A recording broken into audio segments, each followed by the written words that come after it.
করতে পারবো না। কি বার্তা থাকবে আপনার কাছে? এই হাগু চক্রকে মনে করেন কিচ্ছু বলার নেই, এরা কিচ্ছু করতে পারবে না। এরা ঘরে বসে থাকে, শাকিব খানকে খোঁচা দেয় যে তাকে তাদের জন্য কেউ চিনে। এই চক্র কোনো চক্রই কিছু করতে পারবে না শাকিব খানরা যতদিন আছে।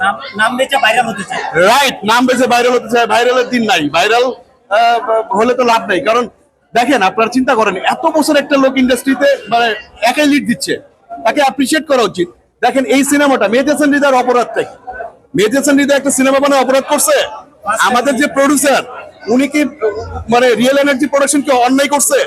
ভীষণ ভীষণ খারাপ লাগছে যে ওনারা অখুশি হয়েছে। একটা সিনেমা আজকে মেহেদী হাসান হৃদয়ের অভিষেক হচ্ছে, ইনশাল্লাহ বরবাদের পরে বাংলাদেশের প্রথম সারির একজন ডিরেক্টর হয়ে যাবে উনি। এইটা অনেকে মেনে নিতে পারে না যে নতুন একজন ডিরেক্টর দাঁড়াক। নতুন একজন ডিরেক্টর দাঁড়ালে কি হয়? নতুন শিল্পী তৈরি হয়। আগে যারা ছিল ওনারা আগে অনেক আগের কথা বলছে, আমার ছোটবেলায় ওনারা শিল্পী তৈরি করতো। এখন যারা আছে ওনারা শিল্পী তৈরি করবে কি? ওনারা নিজেরাই হচ্ছে কাছ থেকে দূরে। এখন নতুন নতুন কিছু ডিরেক্টর আসতেছে, ওনাদের আটকানোর জন্য অনেক পায়তারা হচ্ছে। এটা হবে না।